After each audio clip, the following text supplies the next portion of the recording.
Welcome to my channel. This is Hachinohe Part 2. If you missed Part 1, you can go back and watch it. We visited the morning market in Hachinohe, which was a lot of fun.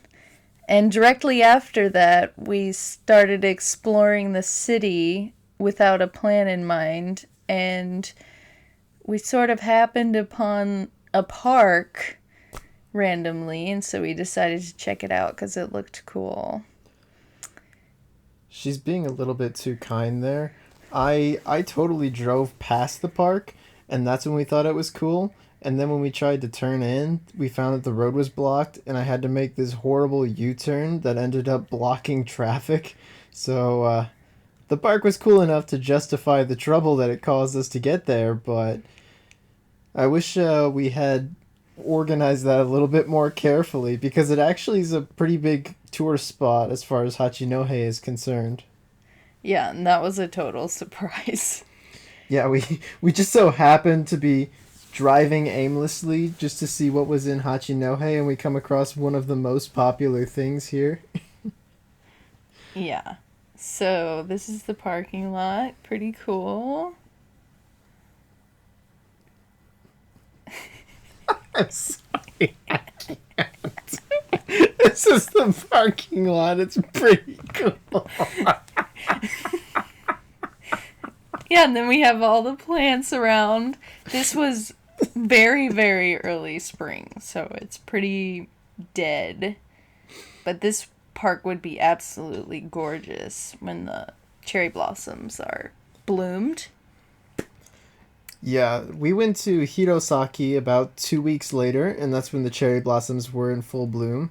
I believe this was the beginning of April, so we came a little bit too early to see things in full swing, but we got to see a little bit of it, and that was pretty cool.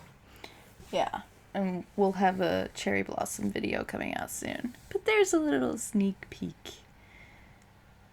It's so pretty. And these are vibrant. They're like light pink, and then there's vibrant, hot pink ones.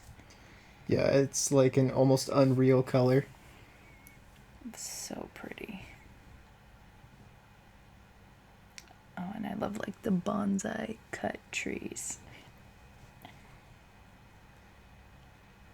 This park is actually really, really large. I mean, there were multiple people playing like catch and frisbee, and you don't see them in most of these shots, not because we were like purposefully ignoring them, but just because the whole thing was so huge that everyone could have like their own half a kilometer of space it felt like to do whatever they were doing. And so this is the entrance to the castle. Again, at this point, we still had no idea what was going on. We Yeah. we had no idea what was past this wooden fence. Honestly, I thought it was going to be blocked off like it was some construction project. And I guess in some ways it is a construction project because the castle originally burnt down, and so what we show here is a reconstruction of the castle. But it's ranked in the top 100 castles to visit in Japan, so assuming that isn't a spurious list, then this place actually has some street cred. And there's your aerial view right there. That's the whole grounds. It's huge, which you'll see. But yeah, like we had no idea this was here and just happened across it. We did have to pay to enter, but it was like what, $2 or $3? Yeah, it was like $3 a person. And there was a museum afterwards, but my camera died, so I didn't catch any of that. But it was mostly just like the brief history of this area with natives. Um, these, we're not exactly sure what they are because they weren't listed as anything. I believe these were either like servant quarters or storehouses for various things. Like this kind of looks like a fermentation room Yeah, like, and a storage room. yeah, I would think. And then, And these things were really hard to get in and out of. Actually, these are at the end of the route also. We didn't know there was a route. We still had no idea what was going on at this point. So we ended up going to the end first and then cycling back to the beginning and we come around at the end again. Yeah, so these are what people usually finish on, but they're kind of, there's not much going on here, but a beautiful architecture. And the doors are so tiny, you have to pretty much crawl into them. Yeah. I'm 6'1", and getting in and out of those things, I almost had to like ball up and jump on my tiptoes just to not bang my head on the ceiling. As far as living in one of those goes, I feel like it would be kind of a rough life because those things get humid and they get hot. Yeah. And then this is the main structure, as it's called. This is where there would be a lot of ceremonies and hosting guests. So it's got a lot of common areas. Mr. Samurai there. I'm glad Hannah cut that part because it actually took me like I think it was timed a minute to take off my boots because I was holding something for her and she made fun of me for it. Wow, you're just outing me now. Okay, this looks like it might be a kitchen or food prep type space. There were really no directions telling us what these were, but there was a woman's voice talking in every room telling you about the room. And this looks like a tea room. Yeah, there's some place to start a fire in the middle and on the table and stuff they have different utensils for measuring and mixing the tea. Seems like also like a casual meeting room. And then this one, I don't know, it looks like there's a pot of something there. Maybe another place to cook stuff. And then this one looks like a prayer room. And there's a place to light incense and that idol Yeah, there. this is definitely more of a Buddhist prayer meditation room. Mm-hmm. I'm surprised that it's so decorated because usually Buddhist things are pretty laid back, but that one was pretty opulent. And here we've got some information about the castle, and this is about the rebuilding and mapping it out. And I think it's just like a collection of over the years. Um, Yeah, so it kind of just details the history of the castle itself, who owned it, namely the Nanbu clan. Um, Mr. Samurai again.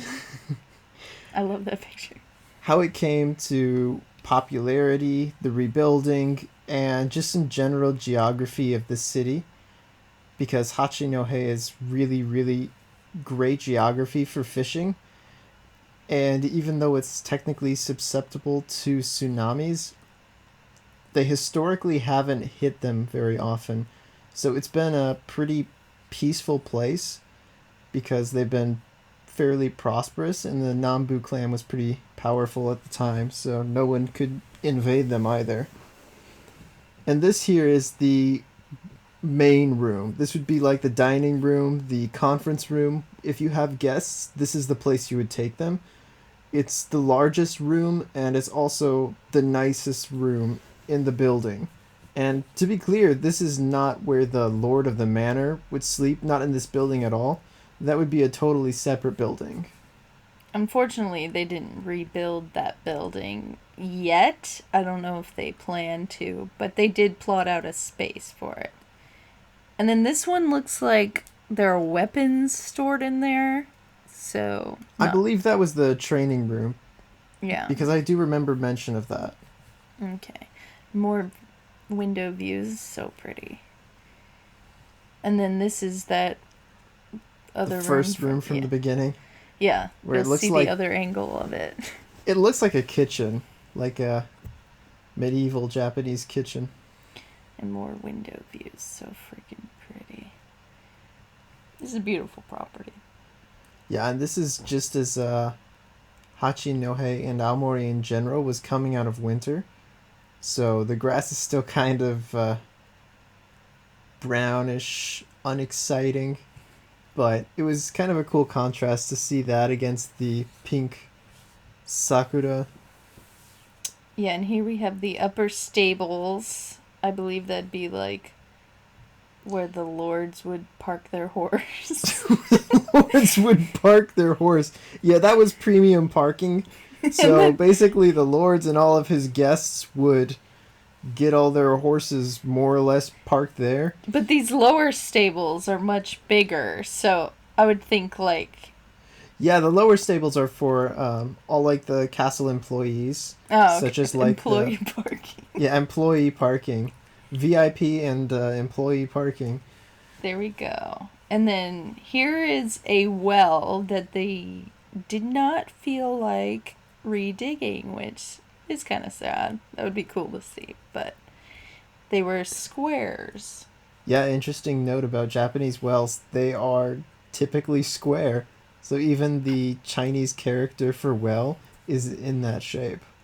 Yeah. I can't remember the practical reason for it.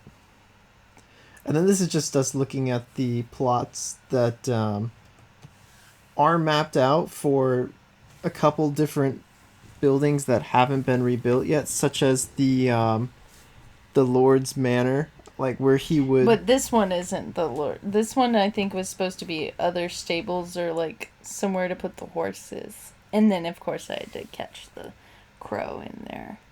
Right. And then this one is the guardhouse right by the west gate, which is right there. And so I guess guards would just sit here and approve of whoever could come through into the property. And this castle was like more like a government property. So I don't know how to describe it really, but it was more of like where there'd be political meetings and hosting things for the people. Almost a city hall, but like not for the peasants. Yeah. And then here we have this workshop where they would make different weapons and also repair them. So we've got like some arrows and bows and whatnot. So mainly here, there's like a lot of carving and assembling going on. There is not smithing, and that's like a totally different building.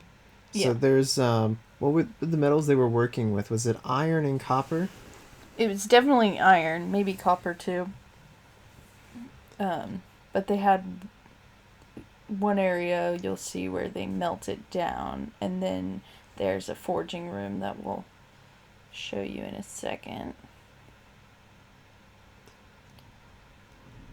Yeah, unfortunately, there were several places that hadn't been rebuilt, but the places that were rebuilt give you enough of an idea of what it must have looked like back when it was in heavy use. And this is where they would melt down and kind of forge the metal. Yeah, so this is. I admire their patience because it doesn't look like you'd be able to melt down a lot of metal at a time. Like, if you wanted to make a sword, you'd have to visit it at least 2 or 3 times to get the metal to pour into the mold, so much respect. And then in here is where there was a lot of that, like, metal working and probably forming the weapons and building, assembling, and whatnot. Yeah, so here's the place where specifically metal things were shaped and readied for the other people to take over. For instance, if they were making arrowheads, they would make the heads here and then they would send them to the workshop, and the people in the workshop would attach them to the body of the arrow. And I love those latched roofs. They're so cool. Yeah, it's like one of the only places with really high ceilings. I appreciated that. And another well that was not dug. It shows how deep it was. I forget how many meters. I don't remember. And then this was where the Lord's building was, where he would live. Well, not here. This one was supposed to be some sort of storeroom. I don't know Mm-hmm. what any of this is. Yeah, this one was kind of hard to figure out because they didn't have any English. They didn't have anything that stood out particularly. So Yeah. we can't comment on what kind of things they were storing here, but Yeah, especially those, like, some kind of strange looking containers.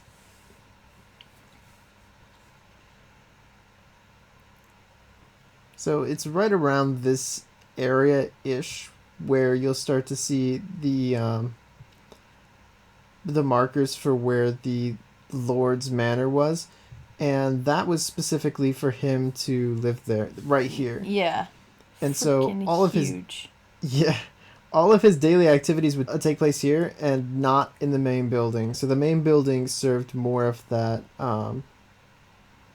what would you call that? Governmental purpose, Yeah. public Yeah. duty service.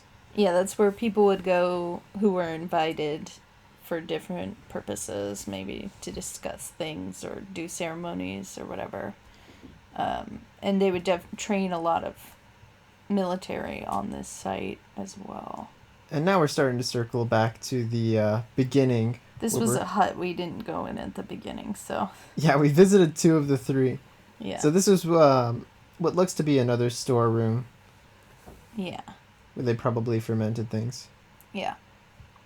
Cool little structures there. And that's the main structure. This is like a weeping cherry blossom, which just has to be gorgeous in the springtime. Unfortunately, we were a little too early to see the bloom, but there doesn't seem to be many of those around our area, so hopefully next year we'll be able to get a good look of it. And this is a ginkgo tree on the property. It's been there for a very long time. It is massive. I can't remember how old it said it was, but it was at least multiple hundreds of years old. And you can tell because those roots are huge and gnarled. Yeah. It's just so unique. Like you see all the different parts of it growing. It's just And it was so beautiful. It was kind of incredible that the tree survived considering the castle burned down. I believe that's the only part of this entire castle grounds within the wooden fence that is original to the whole thing. The rest of it was reconstructed, replanted, but that tree is the only survivor. And here is the front gate where we entered. So now we're going back out down that way. At this point, we decided, well, we might as well see the rest of the park surrounding the area.